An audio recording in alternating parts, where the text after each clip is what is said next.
चीज़ें हम बताते हैं, क्या क्या चीज़ें आपको पढ़नी चाहिए, और आपके सिलेबस के लिए बहुत ही इंपॉर्टेंट चैप्टर ये होने वाला है। आगे आपके बोर्ड एग्ज़ाम के लिए भी बहुत ही इंपॉर्टेंट चैप्टर है ये, तो इसको आप अच्छे तरीके से पढ़ेंगे। तो मैग्नेटिक इफेक्ट ऑफ करंट का मैग्नेटिक इफेक्ट, यानी कि करंट की वजह से मैग्नेटिक इफेक्ट करंट का क्या हो सकता है, उसको हम पढ़ेंगे। इसको स्टार्ट करते हैं। सबसे पहले 1820 में हमारे पास एक साइंटिस्ट थे, फिजिसिस्ट उनको हम कहेंगे, फिजिसिस्ट थे रोमैग्नोसी नाम के। उन्होंने 1802 में उन्होंने सबसे पहले ये इफ़ेक्ट के बारे में हमें नॉलेज दिया था कि अगर किसी कंडक्टर में करंट फ्लो होती है तो उस करंट के फ्लो होने की वजह से उस कंडक्टर के आसपास में मैग्नेटिक निडल अगर रखी जाए तो वो मैग्नेटिक निडल को इफ़ेक्ट करता है, मैग्नेटिक निडल को डिफ्लेक्ट करता है। ये जो उन्होंने अपना कॉन्सेप्ट दिया, इसको उन्होंने किसी अपने जो उनका एरिया था वहाँ के पब्लिक न्यूज़पेपर में भी प्रिंट करवाया, लेकिन इसको नज़रअंदाज कर दिया गया 1802 में। और धीरे धीरे इसका जो उन्होंने ये कॉन्सेप्ट दिया था इसको सब भूल गए। लेकिन 1820 में हमारे फिजिक्स में एक डेनिश फिजिसिस्ट हुए, हैंस क्रिश्चियन ऑर्स्टेड। उन्होंने इस इफ़ेक्ट को बारीकी से देखा, उसके बारे में जाना, और उन्होंने इस इफ़ेक्ट के बेस पर एक्सपेरिमेंट्स किए, और फाइनली उन्होंने सारे एक्सपेरिमेंट्स को कंक्लूड करके एक फाइनल एक्सपेरिमेंट दिया जिसको हम बोलते हैं ऑयस्टेड एक्सपेरिमेंट। ऑयस्टेड एक्सपेरिमेंट में हम लोग समझते हैं कि मैग्नेटिक निडल किस तरीके से डिफ्लेक्ट होती है जब करंट फ्लो होता है किसी कंडक्टर में। तो हम देखते हैं, देखिए ऑयस्टेड एक्सपेरिमेंट।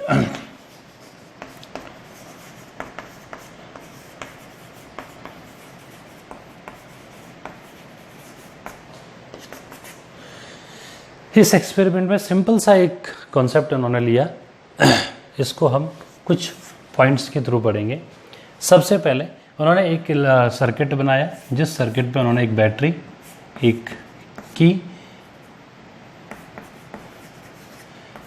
बैटरी ली पॉजिटिव नेगेटिव, और एक वायर इस सर्किट में, ये जो एक वायर है यहाँ से यहाँ तक इस लेंथ का, ये बनाया, और इसमें करंट फ्लो हुआ इस डायरेक्शन में, ये आई ये। और इन्होंने क्या किया, इस डायरेक्शन को मान लिया कि ये साउथ टू नॉर्थ डायरेक्शन है, यानी कि ये इन्होंने मैग्नेटिक निडल रखा, और मैग्नेटिक निडल की ये direction south to north direction, क्योंकि मैग्नेटिक निडल जो है हमेशा साउथ नॉर्थ साउथ डायरेक्शन में ही हैंग करता है, तो वो निडल को उन्होंने इस तरीके से रख दिया। अब फर्स्ट कंडीशन हमारे पास आती है,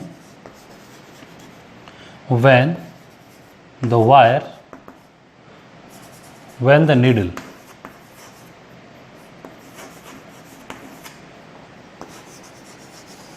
held above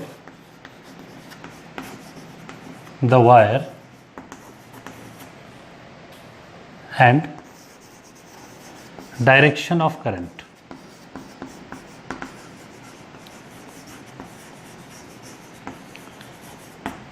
is from S to N। Current की डायरेक्शन है S to N, और हमने क्या करा है, वायर जो निडल है वो वायर के ऊपर रखा हुआ है। एक मिनट है, उल्टा लिख दिया मैंने यहाँ पे। When the wire is held above the needle, पहला वाला जो पॉइंट है उसमें हमने वायर को निडल के ऊपर रखा हुआ है, और उसमें वायर में जो करंट की डायरेक्शन है वो डायरेक्शन है साउथ टू नॉर्थ। अब हम क्या करेंगे, इसमें अभी की ओपन है तो ये साउथ टू नॉर्थ डायरेक्शन में होगा। जैसे ही हम इसको क्लोज करते हैं, ये करंट फ्लो होगी इसमें, और करंट फ्लो होने के बाद जैसे ही करंट फ्लो होगी, ये जो निडल है इस निडल को हम इस तरीके से बनाएंगे, ये निडल इस तरीके से हो जाएगी।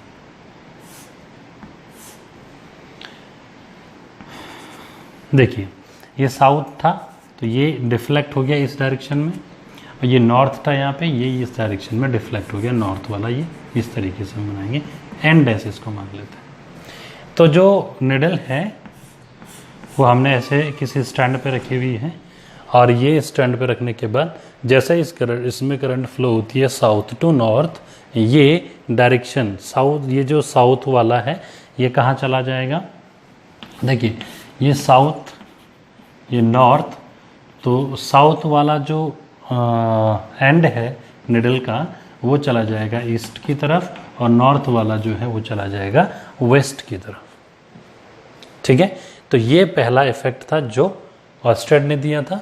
दूसरा पॉइंट, इसी को हम चेंज कर देते हैं कि हम वायर, अभी हमने क्या किया, वायर को ऊपर रखा निडल के, अब हम क्या करते हैं, जो वायर है उसको हम ऊपर रखते हैं। When the wire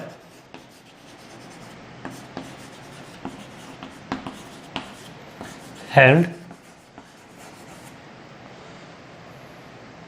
when the wire held above and direction of current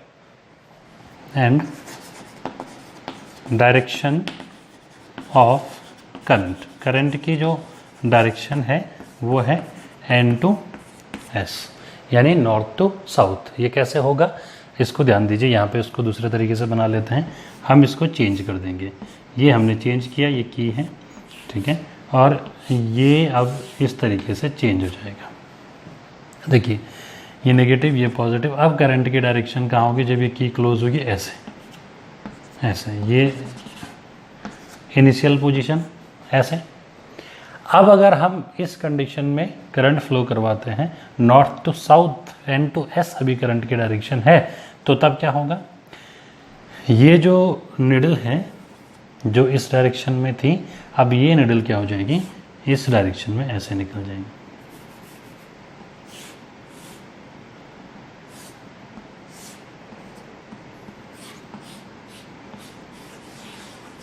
ये इस तरीके से, यानी कि ये नॉर्थ वाला कहाँ आ जाएगा, नीचे की डायरेक्शन में आ जाएगा एन डैश, और ये वाला हो जाएगा इस तरफ एस डैश, इस तरीके से डिफ्लेक्ट होगा। तीसरा कंडीशन इसमें आता है कि अगर हम उल्टा कर दें, क्या कर दें, अब वायर को बिलो कर दें, वायर को नीचे कर दें। Third, when wire is held below needle and direction reversed of current, direction of current reversed, अगर हम डायरेक्शन करंट की क्या कर दें, रिवर्स कर दें, उल्टा कर दें, और अब वायर को हम क्या करें, निडल वायर को जो है नीचे रखें निडल के, तब क्या कंडीशन हो जाएगी, ये इस पूरे उल्टा हो जाएगा, यहाँ पे जो ये चीज़ हो रही थी ये उल्टा हो जाएगा। सेम उसी कंडीशन में एन टू एस डायरेक्शन करेंगे तो ये भी उल्टा हो जाएगा। And fourth one is when the key is open,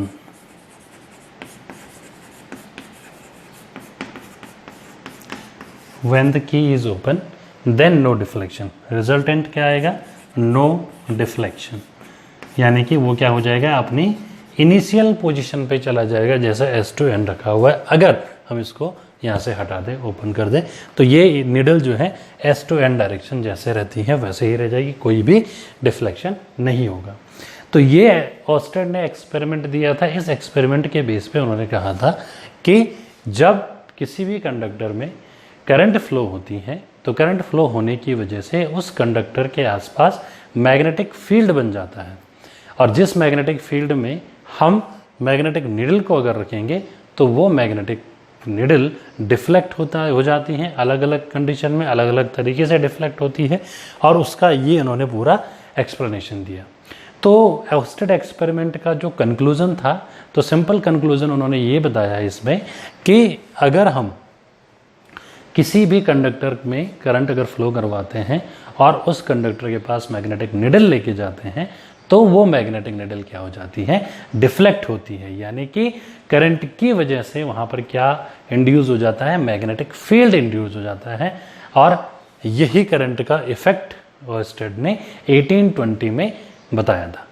और इसके बेस पे आगे हमने करंट कैरिंग कंडक्टर के बाद करंट कैरिंग कंडक्टर के आसपास मैग्नेटिक फील्ड को पढ़ना है, मैग्नेटिक फील्ड के बारे में समझना है कि कैसे कैसे मैग्नेटिक फील्ड बनेगा, किस तरीके से कैलकुलेट किया जाएगा।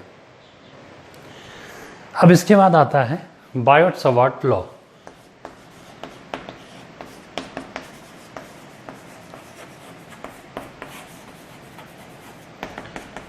मैग्नेटिक फील्ड को फाइंड करने के लिए ये लॉ बायोट और सवार्ट दो साइंटिस्ट थे।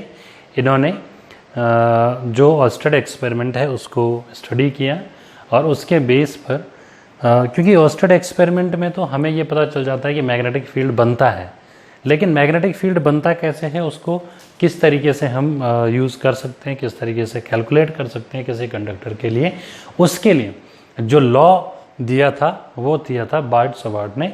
और दो ये साइंटिस्ट थे, दो ये फिजिसिस्ट थे जिन्होंने ये लॉ दिया और इसको 1820 के आसपास ही इन्होंने दिया। और इसमें सबसे पहले चीज़ ये कंसिडर किया जाता है कि अगर हमारे पास कोई एक वायर है, मान लीजिए ये एक वायर है XY करके, ठीक है। अब वायर में एक्चुअल में है क्या चीज़ें, समझने की बातें हैं इन चीज़ों में कि जब ये चीज़ें दी जाती हैं तो हमें ये वायर, ये जो चीज़ें, ये कंडक्टर हम मान के चलेंगे, ये कंडक्टर इन्फिनाइट लेंथ के होंगे, इनकी लेंथ को हम लिमिटेड नहीं कर सकते और लिमिटेड में ही हम पढ़ेंगे, लेकिन लिमिटेड कर नहीं सकते।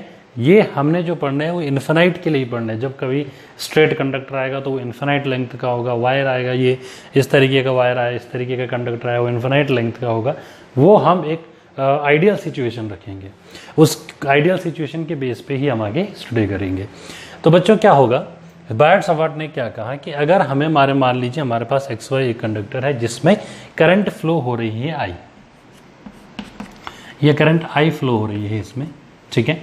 अब इस करंट I के फ्लो होने की वजह से हमें पता है, ऑर्स्टेड ने कहा था कि इसके चारों ओर कहीं ना कहीं मैग्नेटिक फील्ड बनेगा।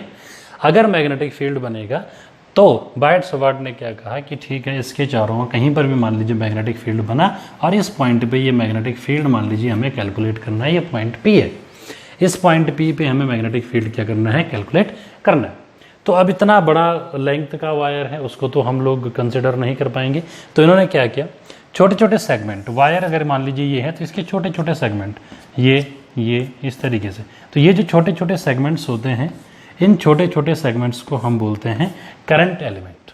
The segments of the wire is called, the segments of the wire are called current element. तो करंट एलिमेंट्स को हम लेते हैं जिसको हम बहुत ही क्या कहते हैं, बहुत छोटी लेंथ का मानते हैं। तो हमने क्या क्या कंसिडर किया, इसमें एक छोटा सा करंट एलिमेंट जिसका लेंथ जो है हमने मान लीजिए DL इसकी लेंथ है, बहुत छोटी सी लेंथ इसकी DL है। करंट एलिमेंट की लेंथ को हम DL डिनोट करते हैं। और अब अगर हम ये कहें कि इस करंट एलिमेंट से इस करंट एलिमेंट में भी वही करंट फ्लो होगी, कौन सी, जो इस पूरे करंट कंडक्टर में फ्लो हो रही है, तो वही करंट इस करंट एलिमेंट में भी फ्लो होगी। अगर इस करंट एलिमेंट में वो करंट फ्लो होगी तो इसके चारों ओर भी मैग्नेटिक फील्ड बनेगा। ओके, तो हमने क्या किया, सपोज इस P पॉइंट पे यहाँ से ये R डिस्टेंस है इसकी, हमने कैलकुलेट करना है मैग्नेटिक फील्ड। तो ये किसी एंगल पे होगा, ये पॉइंट, ये थीटा है, DL और R के बीच का एंगल है थीटा, ठीक है। तो ये कंसिडरेशन है इसमें कि हमने एक कंडक्टर कंसिडर किया XY जिसमें करंट फ्लो हो रही है I। अब इसमें हमने क्या किया, एक कंसिडरेशन दूसरा लिया कि O पॉइंट पे ये क्या कहते हैं, करंट एलिमेंट हमने DL लिया, इस DL से इस पॉइंट की जो डिस्टेंस है वो R है, और उस R डिस्टेंस और इस R डिस्टेंस और DL के बीच का जो एंगल है वो क्या है, थीटा। तो बायोट-सवार्ट ने कहा the magnetic field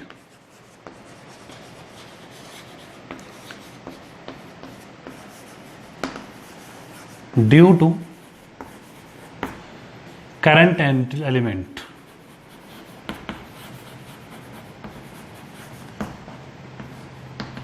is, first point, suppose वो करंट, जो मैग्नेटिक फील्ड है वो dB है, मैग्नेटिक फील्ड है dB, B से हम मैग्नेटिक फील्ड को डिनोट करते हैं, और छोटा सा मैग्नेटिक फील्ड छोटे करंट एलिमेंट की वजह से मान लीजिए dB है।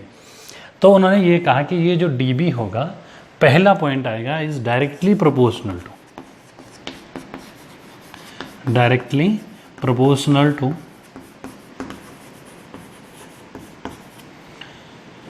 Current I in the current element. Okay, यानी कि dB is directly proportional to I, ये हम मान लेते हैं। दूसरा point, directly proportional to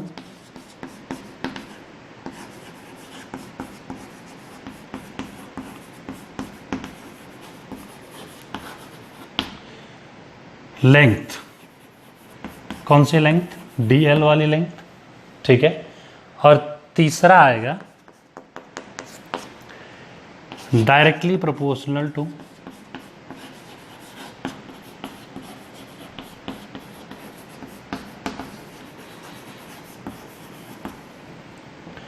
sine theta,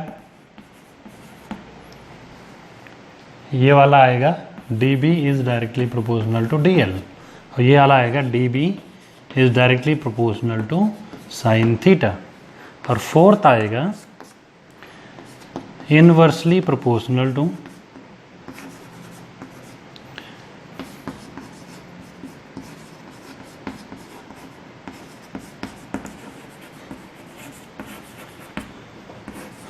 are square, यानी कि dB is proportional to 1/r²।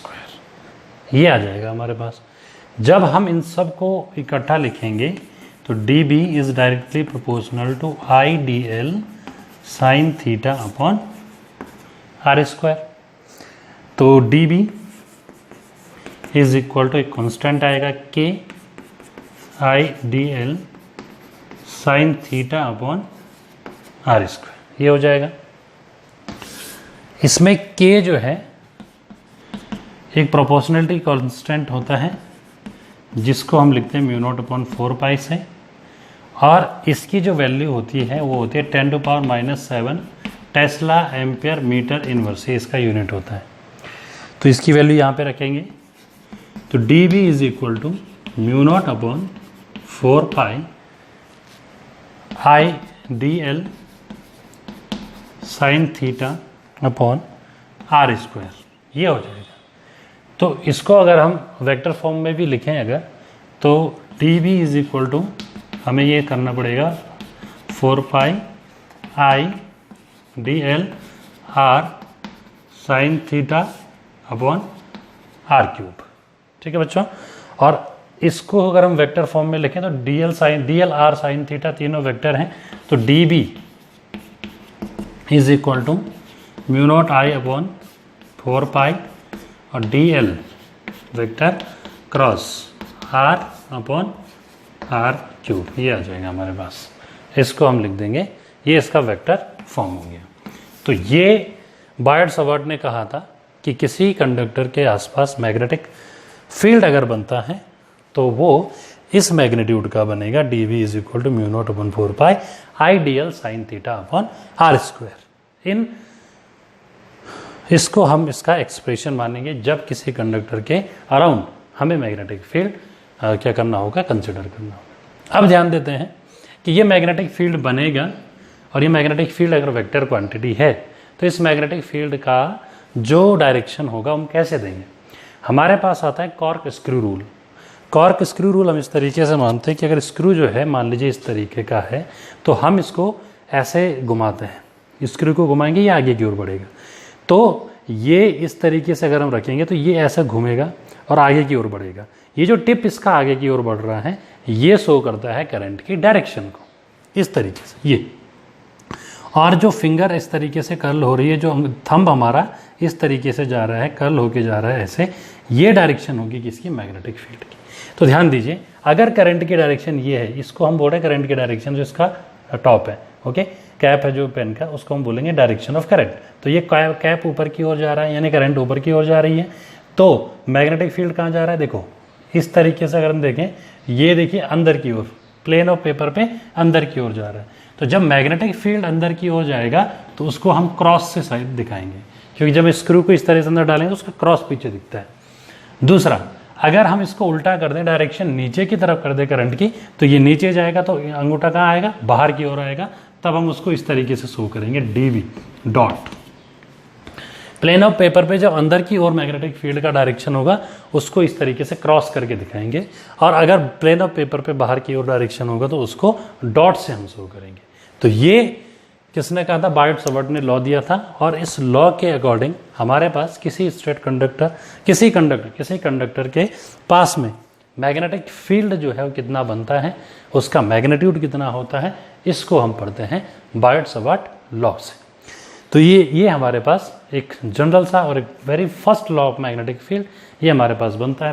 पहला मैग्नेटिक फील्ड का ये लॉ है जिसमें हम मैग्नेटिक फील्ड के बारे में पढ़ते हैं कि मैग्नेटिक फील्ड का करंट की वजह से मैग्नेटिक फील्ड अगर बनता है तो उस मैग्नेटिक फील्ड का कितना मैग्नीट्यूड होता है किसी कंडक्टर के अराउंड। तो ये हमारे पास बायट-सवर्ट लॉ था। अभी हमारे पास एक कांस्टेंट आया था जिसको हम बोलते हैं म्यू नॉट। ये म्यू नॉट जो है ये एक्चुअल में है क्या, परमेबिलिटी। Permeability of medium. इससे पहले कांस्टेंट हमने पढ़ा था इलेक्ट्रिक फील्ड में एप्सिलॉन नॉट, जिसको हम बोलते हैं परमिटिविटी।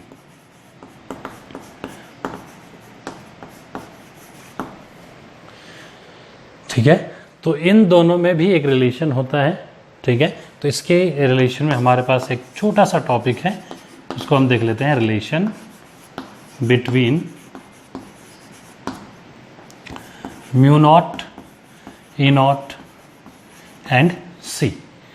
ये हमारे पास टॉपिक है छोटा सा, ध्यान दीजिए।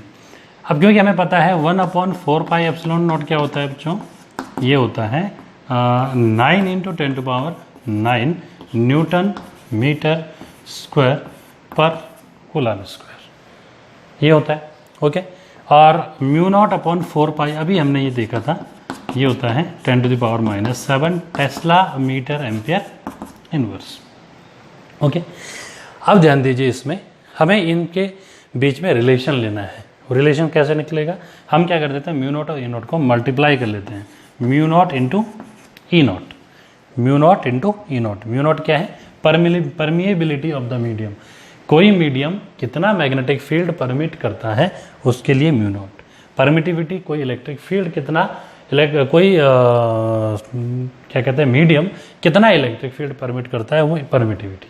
ध्यान दीजिए, इन दोनों को जब मल्टीप्लाई किया, और मल्टीप्लाई करने के साथ हमने क्या किया, 4 पाई से डिवाइड और 4 पाई से मल्टीप्लाई, तो ये आ जाएगा म्यू नॉट अपॉन 4 पाई से डिवाइड कर दिया और 4 पाई से मल्टीप्लाई करके 4 पाई एप्सिलॉन नॉट बन गया। अब यहाँ पे ध्यान दो, 1/4 पाई एप्सिलॉन नॉट अगर ये है तो 4 पाई एप्सिलॉन नॉट क्या हो जाएगा, इसका उल्टा हो जाएगा। तो ये वैल्यूज हम यहाँ पे रखेंगे, तो ये आ जाएगा 10⁻⁷ म्यू नॉट अपॉन 4 पाई, और 4 पाई एप्सिलॉन नॉट कितना हो जाएगा, 1/9 × 10⁹, ये आ जाएगा। -7 को नीचे लेके चलेंगे तो ये आ जाएगा फाइनली 1/9 × 10⁻16।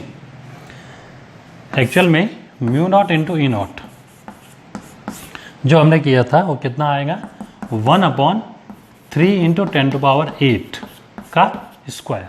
इसको स्क्वायर में लिख सकते हैं हम, 3 का स्क्वायर 9 और 10⁸ का स्क्वायर 10⁻16। ओके, तो म्यू नॉट ई नॉट कितना हो जाएगा, ये एक्चुअल में क्या है, 3 × 10⁸, ये आता है c, जो स्पीड ऑफ लाइट है, स्क्वायर। तो ये आ जाएगा c² = 1/म्यू नॉट ई नॉट, और c = 1/√म्यू not e not.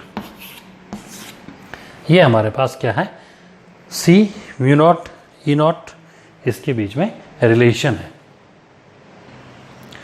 Next topic हमारे पास आता है बच्चों, magnetic field due to long straight current carrying conductor. हमारे पास एक infinitely long straight current carrying conductor है जिसमें करंट फ्लो हो रहा है I, ठीक है, और इस कंडक्टर की वजह से इसके अराउंड मैग्नेटिक फील्ड हमें क्या करना है, कैलकुलेट करना है।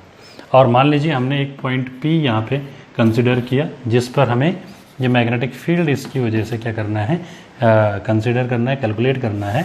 तो ये हमने पॉइंट P जिसका इस स्ट्रेट कंडक्टर के पॉइंट Q से डिस्टेंस है A। इस कंडक्टर में, क्योंकि देखिए हमने पहले भी कहा है कि जब भी हम इस तरीके से कोई भी डेरिवेशन करेंगे तो हम पूरी लेंथ को नहीं ले सकते, हमने क्या करना है, एक करंट एलिमेंट इसमें कंसिडर करना है। तो हमने एक करंट एलिमेंट इसमें DL लेंथ का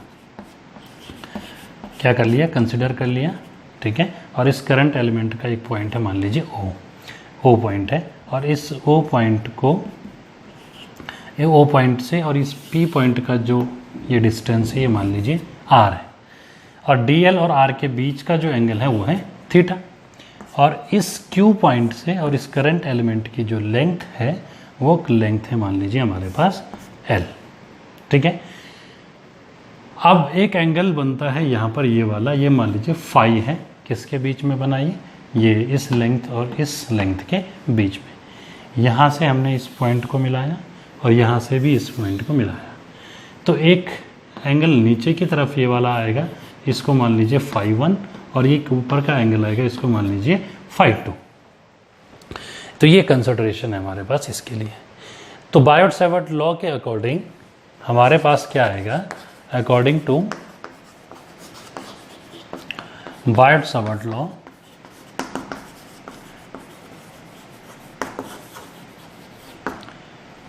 क्या है, मैग्नेटिक फील्ड जो इस करंट एलिमेंट की वजह से बनेगा dB, यहाँ कहीं इस पॉइंट P पे जो ये dB बनेगा, ये dB का जो मैग्नीट्यूड होगा, ये dB का मैग्नीट्यूड म्यू नॉट अपॉन 4 पाई I/dl sign theta upon r square के बराबर होगा। इसको इक्वेशन नंबर हम 1 मान लेते हैं, फर्स्ट मान लेते हैं, ठीक है। अब इसमें हमें क्या क्या चीज़ें चाहिए, हमें चाहिए इसमें DL की वैल्यू, हमें चाहिए थीटा की वैल्यू, और हमें चाहिए R की वैल्यू, ठीक है। तो देखिए हमारे पास एक ट्रायंगल है, एक ट्रायंगल हमारे पास राइट एंगल ट्रायंगल POQ, ये वाला ट्रायंगल।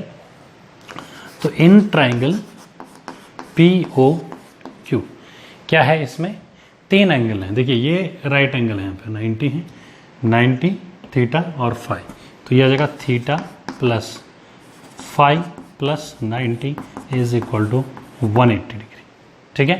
तो ये यहाँ से यहाँ चला जाएगा, theta plus phi is equal to 90 degree बच जाएगा, 180 माइनस 90 90 बच जाएगा, then theta is equal to हो जाएगा 90 माइनस फाई। अगर हम दोनों तरफ साइन से मल्टीप्लाई करें तो sine theta is equal to हो जाएगा साइन 90 माइनस फाई, जो कि हो जाएगा कॉस फाई, ठीक है बच्चों। अब इसके बाद sine theta equal to cos phi, हमारे पास पहली चीज़ आ गई। अगर हम इसमें देखें कॉस फाई की वैल्यू अगर हम इसमें लेना चाहते हैं तो इसी ट्रायंगल में देखिए कॉस फाई की वैल्यू आ जाएगी बेस अपॉन हाइपोटेनियस। तो cos phi is equal to base A upon R, तो आर इज इक्वल टू क्या हो जाएगा, यहाँ से ये this implies R is equal to A upon cos phi, और कॉस फाई को ऊपर ले जाओ तो क्या बन जाएगा, ए सेक फाई। तो आर की वैल्यू हमारे पास आ गई। अब चाहिए हमें डीएल, उसके लिए हमें चाहिए एल, तो एल को हम डिफ्रेंशिएट करेंगे तो डीएल बन जाएगा, ठीक है। तो इसी ट्रायंगल में POQ में tan फाई की अगर हम वैल्यू लें तो tan phi is equal to आ जाएगा perpendicular upon base. tan phi इस वाले ट्रायंगल में POQ जो हमारे पास tan फाई है, तो perpendicular upon base L upon A, tan phi is equal to L upon A, यानी कि L is equal to this implies L is equal to A tan phi. अच्छा, इसको हम डिफरेंशिएट करें अगर ऑन डिफरेंशिएटिंग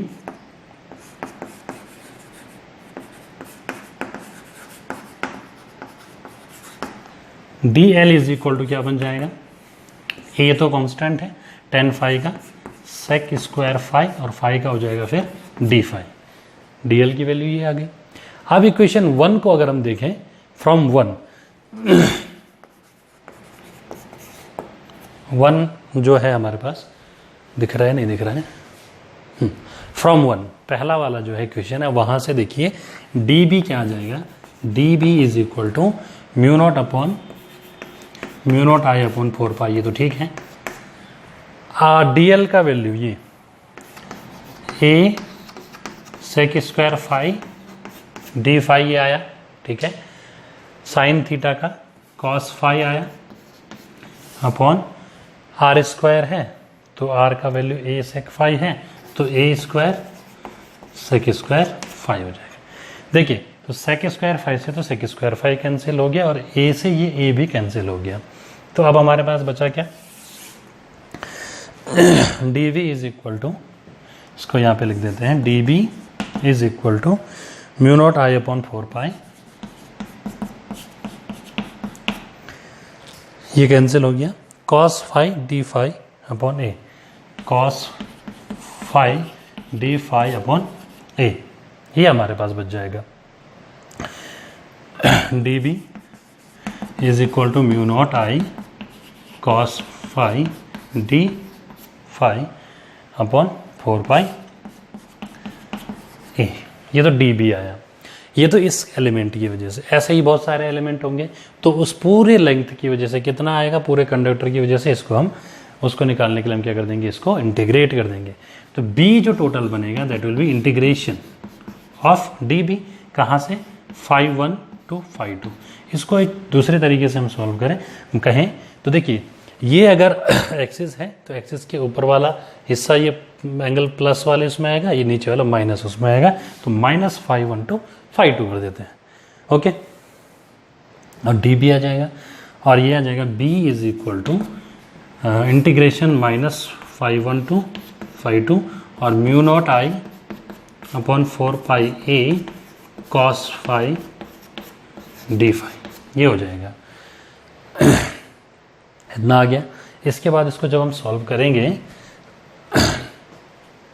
यहीं पे कर लेते हैं इसको सॉल्व, ये तो कांस्टेंट है, ये बाहर आ जाएगा, ठीक है। b is equal to finally हमारे पास जो बन रहा है वो आ रहा है 4 pi A minus phi 1 to phi 2 और ये बच रहा है कॉस फाई डी फाई, ठीक है। अब b इसको हम इंटीग्रेट करेंगे is equal to mu naught I upon 4 pi ए और कॉस फाई का इंटीग्रेशन हो जाएगा साइन फाई और minus phi 1 to phi 2 is equal to mu naught I upon 4 pi A, limit हम अप्लाई करेंगे, ध्यान दीजिए,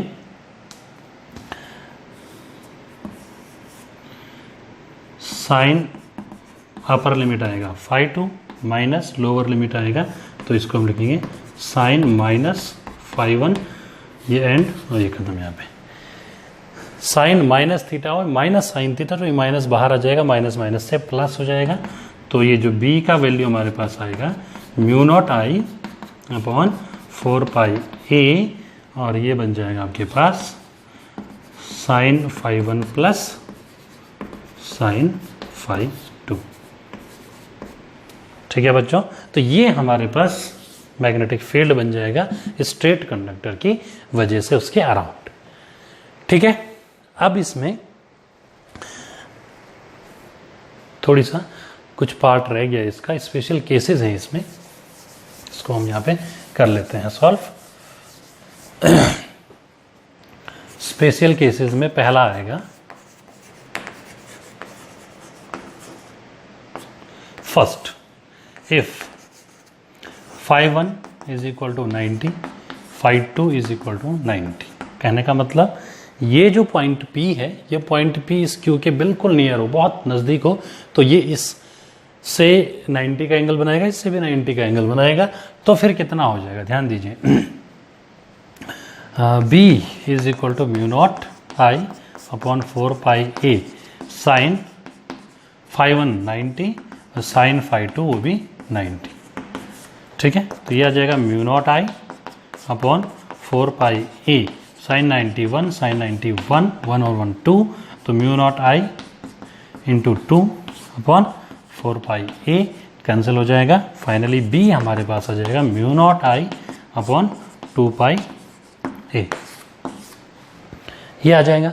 अब इसके बाद अगर हम सेकंड केस इसका देखें तो सेकंड केस में हमारे पास क्या आएगा, फर्स्ट सेकंड, ये आ जाएगा if φ1 equal to 90 and φ2 equal to 0, यानी कि ये पॉइंट P कहीं यहाँ लाई करें तो 90 बन जाएगा और इसके साथ कोई एंगल नहीं बनेगा, ठीक है।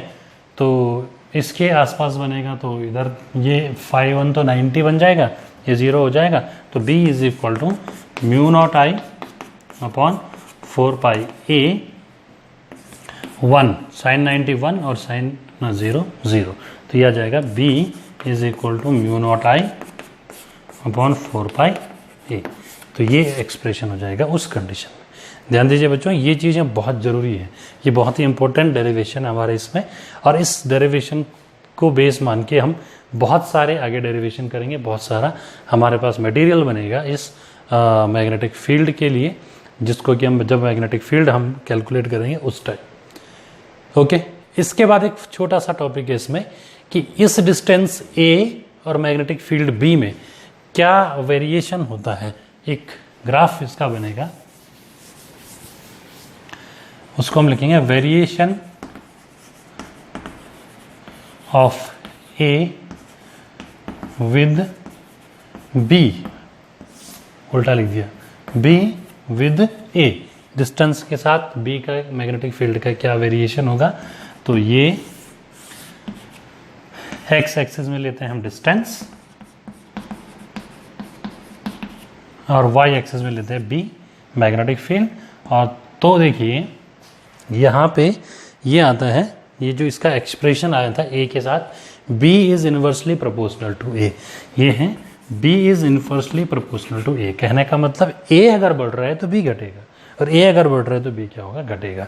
तो इसका जो इनवर्स प्रोपोर्शन का जो ग्राफ बनता है वो कुछ इस तरीके से बनता है, ये हमारे पास इसका ग्राफ बनेगा, ठीक है। तो ये हमारे टॉपिक थे आज के। इससे रिलेटेड कोई भी आपका क्वेश्चन है आप कमेंट बॉक्स में आप डाल सकते हैं, आप देखिएगा इसको, इससे जितना भी आपको फ़ायदा मिल सकता है आप करिए।